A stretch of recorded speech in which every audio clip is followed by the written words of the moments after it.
কাৰ ষ্টুডিঅ'ৰ মজাত মই মিনহাস লৈ আহিছো এটা গুৰুত্বপূৰ্ণ খবৰ। উচ্চতম ন্যায়ালয়ত জামিন মঞ্জুৰ হোৱাৰ পিছতে প্ৰায় 6 মাহৰ মূৰত মুকলি আকাশৰ তললৈ ওলাই আহিছে আপৰ নেতা অৰবিন্দ কেজৰিৱাল। আৰু অৰবিন্দ কেজৰিৱাল মুকলি আকাশৰ তললৈ ওলাই অহাৰ পিছতে এক প্ৰকাৰ যেন আপৰ মাজত আপৰ নেতাসকলৰ মাজত এতিয়া এক প্ৰকাৰ আনন্দ উল্লাসৰ সৃষ্টি হৈছে। ঠায়ে ঠায়ে মিঠাই বিতৰণ কৰিছে আপৰ নেতাসকলৰ মাজত, আৰু আপ নেতাসকলে ঠায়ে ঠায়ে মিঠাই বিতৰণ কৰিছে, সাধাৰণ ৰাইজক মিঠাই খুৱাইছে নেতা অৰবিন্দ কেজৰিৱাল মুকলি আকাশৰ তললৈ অহাৰ পিছতেই। ব্যতিক্ৰম নহয় অসমৰ ডিব্ৰুগড় কিংবা ডিব্ৰুগড়তো সকলোতে এতিয়া আপৰ নেতা অৰবিন্দ কেজৰিৱাল ওলাই অহাৰ পিছতেই মিঠাই বিতৰণ কৰিছে সাধাৰণ ৰাইজৰ মাজত। আৰু সাধাৰণ ৰাইজৰ মাজত মিঠাই বিতৰণ কৰা পৰিলক্ষিত হৈছে। ডিব্ৰুগড়তো সাধাৰণ ৰাইজৰ মাজত মিঠাই বিতৰণ কৰিছে আপৰ নেতা অৰবিন্দ কেজৰিৱাল মুকলি আকাশৰ তললৈ ওলাই অহাৰ পিছতেই। একেই পৰিৱেশ ডিব্ৰুগড়তো সৃষ্টি হৈছে। ডিব্ৰুগড়তো আপৰ নেতাই মিঠাই বিতৰণ কৰিলে আনন্দ উল্লাসত সাধাৰণ ৰাইজক। আৰু এই মুহূৰ্তত সবিশেষ লৈ আহিবৰ কাৰণে চেষ্টা কৰিছোঁ। ডিব্ৰুগড়ত আপৰ মিঠাই বিতৰণ কাৰ্যসূচী। অৰবিন্দ কেজৰিৱাল প্ৰায় 6 মাহৰ অন্তত মুকলি আকাশৰ তললৈ অহাৰ পিছতে এই সিদ্ধান্ত। কেজৰিৱালে জামিন লাভ কৰাৰ পিছতে আনন্দত আত্মহাৰা হৈছে এতিয়া আপৰ নেতা কৰ্মীসকল। ডিব্ৰুগড় চহৰৰ ৰাইজৰ মাজত মিঠাই বিতৰণ আপৰ নেতা কৰ্মীৰ। আনহাতে ডিব্ৰুগড়তো একেই পৰিৱেশ। ডিব্ৰুগড়তো আপৰ নেতা কৰ্মীসকলে বিলালে সাধাৰণ ৰাইজৰ মাজত মিঠাই। ডিব্ৰুগড়ত আম আদমি পাৰ্টিৰ মিঠাই বিতৰণ কাৰ্যসূচী। অৰবিন্দ কেজৰিৱালক উচ্চতম ন্যায়ালয়ে জামিন দিয়াটো গণতন্ত্ৰৰ জয় বুলি মন্তব্য আপ নেতাৰ। আৰু এই মুহূৰ্তত মই লৈ আহিবৰ কাৰণে চেষ্টা কৰিছোঁ এই গুৰুত্বপূৰ্ণ খবৰটো। ঠায়ে ঠায়ে এনেদৰে মিঠাই বিতৰণ কৰা কাৰ্যসূচী হাতত লৈছে এতিয়া অসমৰ আপৰ নেতা কৰ্মীসকলে।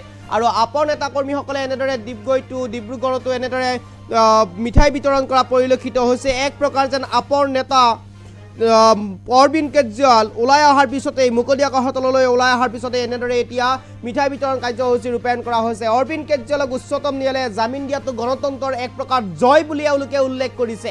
আৰু আম আদমি পাৰ্টিৰ যুৱ শক্তিৰ ৰাজ্যিক আহ্বায়ক বাবুল বিকাশ চেতিয়াৰ নেতৃত্বত ডিব্ৰুগড়ত মিঠাই বিতৰণ কৰা কাৰ্যসূচী হাতত লৈছে। আৰু এনেদৰে এতিয়া আপৰ নেতা তথা আম আদমি পাৰ্টিৰ যুৱ শক্তি ৰাজ্যিক আহ্বায়ক বাবুল বিকাশ চেতিয়াৰ নেতৃত্বত এনেদৰে ডিব্ৰুগড়ত মিঠাই বিতৰণ কাৰ্যসূচী ৰূপায়ণ কৰা হৈছে। একেদৰে ডিব্ৰুগড়তো আপৰ নেতাৰ নেতৃত্বত এনেদৰে এতিয়া কেজৰিৱাল অসমলৈ কেজৰিৱাল মুকলি আকাশৰ তললৈ অহাৰ পিছতে এক প্ৰকাৰ আনন্দত মতলীয়া হৈছে আপৰ নেতা কৰ্মীসকল। আৰু যাৰ বাবে এনেদৰে মিঠাই বিতৰণ কাৰ্যসূচী হাতত লৈছে ৰাজ্যৰ কেইবাটাও স্থানত, ডিব্ৰুগড় হওক কেইবাটাও স্থানতে এই মিঠাই বিতৰণ কাৰ্যসূচী ৰূপায়ণ কৰিছে। ডিব্ৰুগড়ৰ এয়া দৃশ্য মই দেখুৱাইছোঁ। এয়া হৈছে ডিব্ৰুগড়ৰ দৃশ্য। ডিব্ৰুগড়তো এনেদৰে কালি নিশাৰ ভাগতে এনেদৰে মিঠাই বিতৰণ কৰি আনন্দ উল্লাস কৰা পৰিলক্ষিত হৈছে আপৰ নেতা কৰ্মীসকলে। আনহাতে ডিব্ৰুগড়ৰো কিছু দৃশ্য আছে। ডিব্ৰুগড়ৰ দৃশ্য মই দেখুৱাবৰ কাৰণে আহ্বান জনাম। ডিব্ৰুগড়তো আপ যুৱ শক্তিৰ আহ্বায়ক বাবুল বিকাশ চেতিয়াৰ নেতৃত্বত এনেদৰে মিঠাই বিতৰণ কাৰ্যসূচী ৰূপায়ণ কৰা হৈছে। সাধাৰণ ৰাইজক ৰিক্সাৱালা ঠেলাৱালা সকলোকে মিঠাই বিতৰণ কৰিছে আপৰ নেতা অৰবিন্দ কেজৰিৱাল মুকলি আকাশৰ তললৈ অহাৰ পিছতেই। মই পোনে মন্তব্য লৈ আহিব বিচাৰিছোঁ। আজি আমাৰ বাবে খুবেই এটা শুভ দিন, কিয়নো বিজেপি চৰকাৰে আমাৰ দেশৰ জনপ্ৰিয় নেতা তথা দিল্লীৰ মুখ্যমন্ত্ৰী অৰবিন্দ কেজৰিৱাল দেৱৰ ওপৰত যি ভুৱা গোচৰ লগায়, সুৰা কেলেংকাৰী নীতিৰ ওপৰত তেওঁলোকে ভুৱা গোচৰ লগায়, তেওঁলোকে যি আপোনাৰ জেললৈ CBI লগাই তেওঁলোকে জেললৈ প্ৰেৰণ কৰিছিল। আজি সেই গোচৰত মহামান্য উচ্চতম ন্যায়ালয়ে যে তেওঁক আজি জামিন কৰিছে, আৰু আমি তাক লৈ খুবেই আম আদমি পাৰ্টীয়ে খুবেই উৎফুল্লিত হৈছোঁ। আমি কৈছোঁ যে আজি গণতন্ত্ৰৰ জয় হৈছে, সততাৰ জয় হৈছে। যি বিজেপি চৰকাৰে হিটলাৰী শাসন, স্বৈৰাচাৰী শাসন তথা দেশৰ আমাৰ বিৰোধী নেতাসকলক ভুৱা গোচৰ লগাই যিসমূহ তেওঁলোকে যিকোনো কেলেংকাৰীৰ ক্ষেত্ৰত তেওঁলোকে ভুৱা গোচৰ লগাই যিসমূহ গোচৰ দি আছিলে, সেইসমূহ আজি যে উচ্চতম ন্যায়ালয়ে প্ৰমাণ কৰি দিছে এই বিজেপি চৰকাৰখনে যে দেশৰ প্ৰভাৱশালী নেতাসকলৰ ওপৰত এই অন্যায়, এই অপপ্ৰচাৰ, এই যে ভুৱা গোচৰসমূহ লগাই তেওঁলোকে যে বিৰোধী কণ্ঠ ৰোধ কৰিব বিচাৰিছে, এই এটা প্ৰমাণ হৈছে। আৰু অৰবিন্দ কেজৰিৱাল আজি কেৱল আমাৰ অসমৰে নহয়, সমগ্ৰ ভাৰতবৰ্ষৰ এজন নেতা। আজি অৰবিন্দ কেজৰিৱালক কেৱল বিজেপি চৰকাৰে আজি কিন্তু জেলত বন্দী কৰাৰ পিছত দেশত কিন্তু লাখ হাজাৰ কিন্তু অৰবিন্দ কেজৰিৱাল জন্ম হৈছে। অৰবিন্দ কেজৰিৱালৰ দেশটো তেওঁলোকে কিন্তু কাৰাবন্দী কৰি ৰাখিছিলে, কিন্তু তেওঁলোকে অৰবিন্দ কেজৰিৱালৰ সততা, অৰবিন্দ কেজৰিৱালৰ কণ্ঠ কিন্তু বিজেপি চৰকাৰে ৰোধ কৰিব কেতিয়াও নোৱাৰে। আমি সদায় গণতন্ত্ৰৰ ওপৰত বিশ্বাসী, আমি সদায় সততাৰ ওপৰত বিশ্বাসী। আমি আজি এই তিনিচুকীয়া জিলা আম আদমি পাৰ্টীয়ে দিগ্বৈস্থলীৰ পৰা আমি দেশৰ উচ্চতম ন্যায়ালয়ক আন্তৰিক ধন্যবাদ জনাইছোঁ আৰু আমাৰ বিশ্বাস যে গণতন্ত্ৰ জীয়াই থাকিব হ'লে আমাক উচ্চতম ন্যায়ালয়ৰ আমাৰ ভূমিকাটো খুবেই গুৰুত্বপূৰ্ণ হ'ব লাগিব।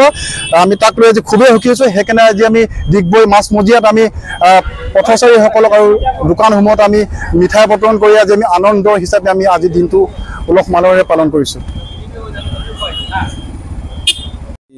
আমাৰ বাবে খুব আনন্দৰ দিন। আম আদমি পাৰ্টিৰ যি আমাৰ ৰাষ্ট্ৰীয় নেতা তথা দিল্লী মুখ্যমন্ত্ৰী অৰবিন্দ কেজৰিৱাল ডাঙৰীয়া আজি আমাৰ যি মহামান্য উচ্চতম ন্যায়ালয়ে তেওঁক জামিন মঞ্জুৰ কৰিলে, যিটো আপোনাৰ হুৰা কেলেংকাৰী হিচাপে মানে তেওঁক দোষী হিচাপে তেওঁলোকে হেৰি কৰিব বিচাৰিছিল বিৰোধী পাৰ্টি।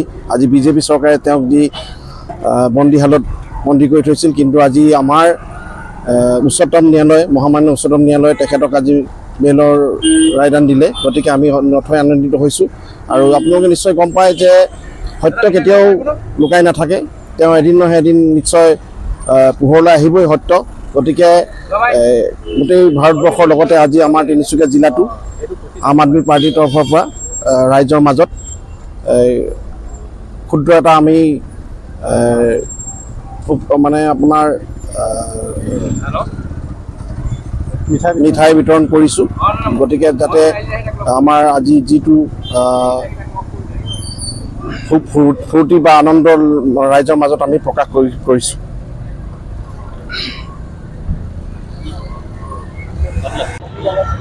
ক'বলৈ ভাষা নাইকিয়া হৈ গৈছে।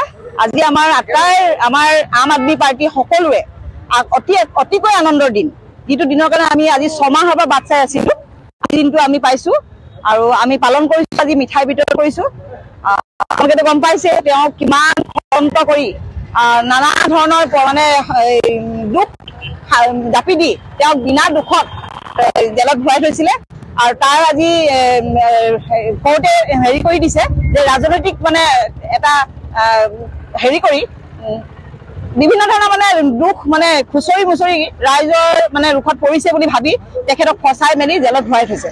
আৰু আমি জানো তেখেত নিৰ্দোষী আৰু আমাৰ আইনৰ ওপৰত বিশ্বাস আছিলে এদিন আমি ইয়াৰ সমাধান হ'ব। আজি তাৰ প্ৰমাণ হৈছে আৰু আমি সুখী হৈছোঁ সেইকাৰণে, আৰু আমি আনন্দিত কৰিছোঁ।